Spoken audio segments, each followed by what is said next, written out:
तो संबोधि आईएएस के प्लेटफॉर्म में आप सभी का स्वागत है। जो क्वेश्चन है उसको हम देखते हैं कि गुप्त काल में महिलाओं की दशा के आकलन में, गुप्त क्वेश्चन हमारा है गुप्त काल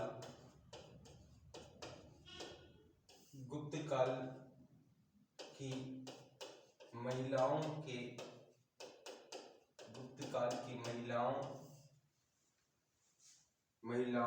गुप्त काल में महिलाओं की दशा के गुप्त काल में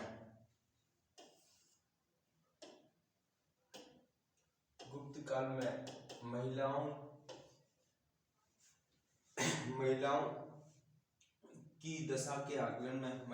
की दशा के आकलन में विभिन्न प्रकार के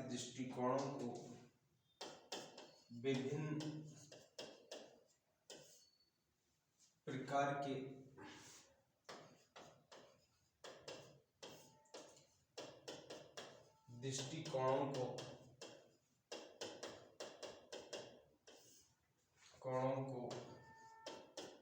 उजागर कीजिए।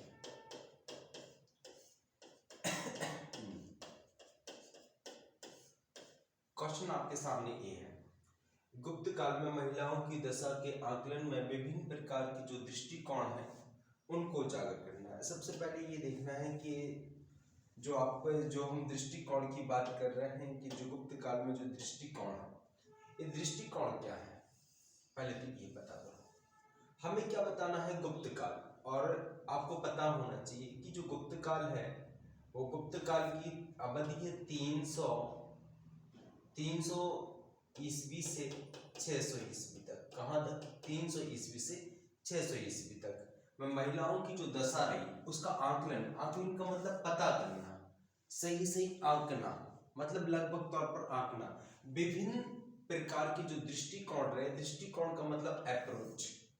जब हमारा इतिहास लिखा जा रहा था तो सबसे पहले हमारा इतिहास किसने लिखा? यहाँ दृष्टिकोणों को मतलब है, जैसे मेरा मतलब है दृष्टिकोण को आप ऐसे ले सकते हो जैसे आप हमें देख रहे हो, तो एक दृष्टिकोण आप हो सकता है आप हमारे प्रति नकारात्मक चीजें देख रहे हो, तो आप नकारात्मक दृष्टिकोण बनाओगे। दूसरा बंदा हमें देखता है तो हमें सकारात्मक दृष्टि में देखता है, तो वो हमारे प्रति सकारात्मक दृष्टिकोण बनाएगा।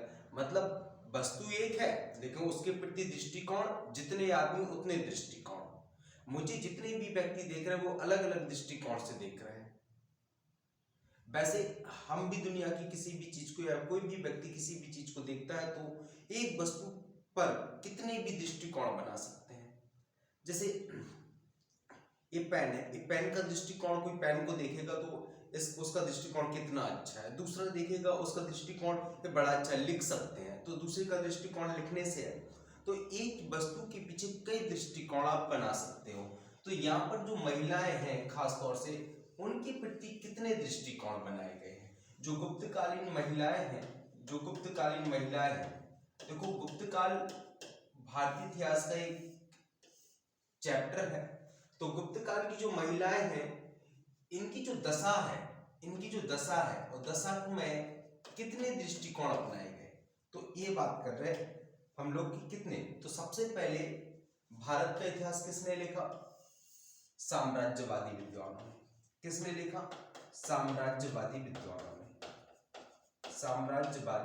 विद्वान। और साम्राज्यवादी विद्वानों में नाम आता है जेम्स मिल का। किसका आता है? जेम्स मिल का। किसने लिखा? जेम्स मिल ने। पहले भारत का इतिहास भारतीयों ने नहीं लिखा। आपको ताज्जुब होगी ये बात जान के कि भारतीय लोगों का इतिहास भारतीयों ने नहीं लिखा, अंग्रेजों के द्वारा लिखा गया। फिर साम्राज्यवादी के बाद आया राष्ट्रवादी। राष्ट्रवादी लेखक का है। और राष्ट्रवादी लेखकों ने महिलाओं का इतिहास अपने दृष्टिकोण से लिखा। फिर आया आपका क्या? फिर आया मार्क्सवादी दृष्टिकोण, और मार्क्सवादियों ने मार्क्सवादी लिखना है, सॉरी,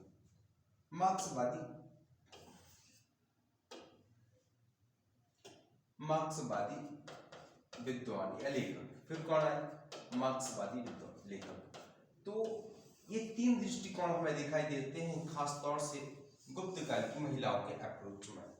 जेम्स मिल ने बोला है कि भारतीय इतिहास में महिलाओं की स्थिति कभी भी अच्छी नहीं रही है, ये पुरुषों के अधीन रही है और पुरुषों ने अपनी मानसिकता इन पर थोपी है।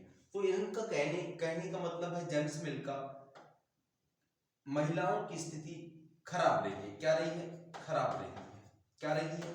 खराब रही, कभी भी अच्छी नहीं रही, खराब रही। राष्ट्रवादी विद्वान जो आते हैं वो कहते हैं नहीं आप झूठ बोल रहे हो, ऐसा कुछ नहीं है। खासतौर से अल्तिकर महोदय, कौन? एक लेखक हैं अल्तिकर। अल्तिकर महोदय कहते हैं नहीं आप झूठ बोल रहे हो। गुप्त काल में महिलाओं की स्थिति अच्छी रही। इन्होंने कहा महिलाओं को संपत्ति में अधिकार मिलता था। उन्होंने कहा महिलाओं को संपत्ति का अधिकार था। क्या था? संपत्ति का अधिकार था, ये कहते हैं। फिर ये कहते हैं कि महिलाएं उच्च पदों पर थी, मतलब बड़े बड़े पदों पर थी। जैसे इन्होंने उसका नाम है जैसे कुबेर नागा, नाग राजकुमारी या कुमार देवी, लक्ष्मी राजकुमारी, या फिर इनकी एक बेटी थी जिसका नाम था प्रभावती गुप्ता। प्रभावती गुप्ता के बारे में इन्होंने बताया कि देखो ये लोग राजकारी कार्यों में संलग्न थी और ये शिक्षा प्राप्त कर सकते थे। अल्तिकर महोदय कहते हैं कि नहीं, ये अंग्रेज कहते हैं कि भारतीय इतिहास में महिलाओं की स्थिति कभी भी अच्छी नहीं रही है। राष्ट्रवादी लेखक इनको जवाब देते हैं नहीं, भारत में महिलाओं की स्थिति वैदिक काल से लेकर सदैव अच्छी रही, उनको पढ़ने लिखने का अधिकार था। और देखिए हमारे यहाँ कुबेर नागा, प्रभावती गुप्ता, जो कुमार देवी, इनके सिक्कों पर चित्र बने हुए हैं और कितनी पढ़ी लिखी औरतें थी, ये लोग कहते हैं। अल्तिकर महोदय ने राष्ट्रवादी लेखक कहते हैं।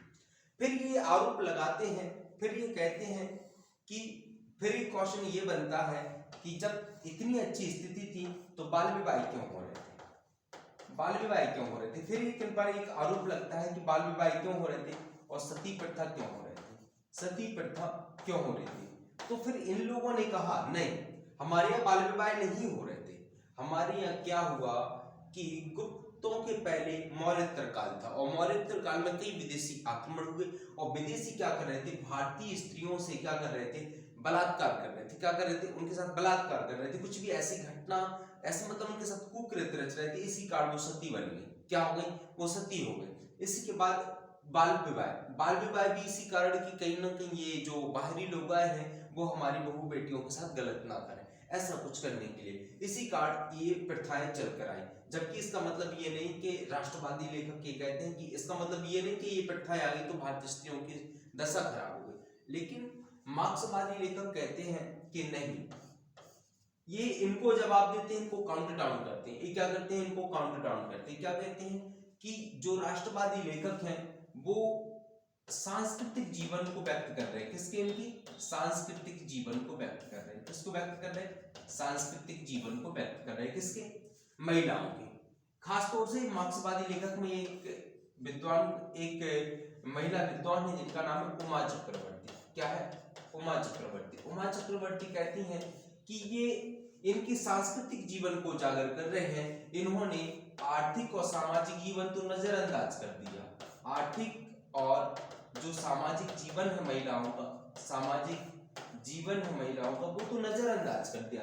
इसके बारे में तो राष्ट्रवादी लेखकों ने कुछ बोला ही नहीं है। उमा चक्रवर्ती कहती हैं कि महिलाओं की दशा आर्थिक और सामाजिक जीवन के दृष्टिकोण से होना चाहिए। वो कहती हैं कि महिलाओं की स्थिति उतनी अच्छी नहीं रही है। आर्थिक संपत्ति में यदि उनको संपत्ति का जो अधिकार मिला था तो वह इस संपत्ति के अधिकार का प्रयोग पुरुष संरक्षण में कर सकती थी। यदि मतलब ये संपत्ति दी तो गई थी महिलाओं को, लेकिन उमा चक्रवर्ती आरोप लगाती हैं कि इस संपत्ति का प्रयोग वह अपने पति से पूछकर कर सकती थी या उसके संरक्षण में कर सकती थी। रही सामाजिक जीवन की बात तो उमा चक्रवर्ती कहती है यहाँ भी झूठ बोल रहे हैं। ये राष्ट्रवादी विद्वान क्या काम करते हैं? सिर्फ उच्च वर्ग की महिलाओं के इतिहास को दिखाते हैं ये उच्च वर्ग की महिलाओं को दिखाती है, उमा चक्रवर्ती कहती है। जबकि जो जन सामान्य का इतिहास रहा है वो तो ये दिखाती ही नहीं है। जो जन सामान्य की महिलाओं का इतिहास रहा है उसके बारे में तो ये बोलते ही नहीं है। तो कुल मिलाकर क्या है, इतने दृष्टिकोण प्रचलित है। तो फिर आप कैसे लिखोगे? तो आप गुप्त काल में महिलाओं की दशा के आकलन में विभिन्न प्रकार के दृष्टिकोणों को उजागर कीजिए। तो आप लिख सकते हो गुप्त काल में महिलाओं की दशा का इतिहास लेखन एक विवादास्पद मुद्दा रहा है। यह विवाद का कारण है साम्राज्यवादी, राष्ट्रवादी और मार्क्सवादी विद्वानों में सहमति न बन पाना। सर्वप्रथम जेम्स मिल ने लिखा है कि भारतीय महिलाओं की स्थिति भारतीय इतिहास में कभी भी अच्छी नहीं रही है। इसके तत्पश्चात भारत में राष्ट्रवादी विद्वानों का जन्म हुआ और उन्होंने खासतौर से अल्तेकर महोदय ने बताया कि जो भारतीय महिलाएं थी वो वैदिक काल से ही अच्छी स्थिति में थी, उनको पढ़ने लिखने का अधिकार था, वह स्वतंत्र जीवन व्यतीत करती थी। यहाँ तक कि उन्होंने संपत्ति के अधिकार की विशेष उपलब्धि को उजागर किया और कहा कि महिलाओं को संपत्ति का मतलब अधिकार था। साथ ही महिलाएं पढ़ती लिखती थी और जैसे प्रभावती गुप्ता, कुमार देवी, उनका चित्रों पर अंकन भी किया जाता था और उनको पुरुषों के साथ बराबरी का दर्जा दिया गया था। जैसे विष्णु के साथ लक्ष्मी को जोड़ देना, पार्वती के साथ शिव को जोड़ देना। इसके बाद मार्क्सवादी विद्वान आए 1950 के दशक में, उन्होंने आरोप लगाया कि राष्ट्रवादी लेखक जो कि खासतौर से अल्तेकर महोदय महिलाओं की स्थिति सांस्कृतिक जीवन से जोड़कर देखते हैं, जबकि उनकी आर्थिक और सामाजिक जीवन की तो अवहेलना ही कर देते हैं। फिर वो लिखती हैं कि आर्थिक जीवन के तहत यदि संपत्ति का अधिकार तो था महिलाओं को, लेकिन वो ये कहती हैं कि यह संपत्ति पुरुषों के अधीन प्रयोग में कर सकती थी। और वे ये लिखती हैं कि जो सामाजिक जीवन जो राष्ट्रवादी विद्वानों के द्वारा बताया जा रहा है, यह सामाजिक जीवन उच्च वर्ग की महिलाओं तक सीमित था, जबकि जन सामान्य की महिलाएं तो अभी भी समाज की उपेक्षित हाशिए पर थी। और मतलब कुल मिलाकर वगैरह वगैरह, ये कुल मिलाकर जन सामान्य का इतिहास नहीं था। तो यह मतलब कुल मिलाकर तुलनात्मक रूप से देखा जाए तो यह काल गुप्त काल महिलाओं की सम्मान में गिरावट का काल था। आप इस प्रकार से इस क्वेश्चन को लिख सकते हैं।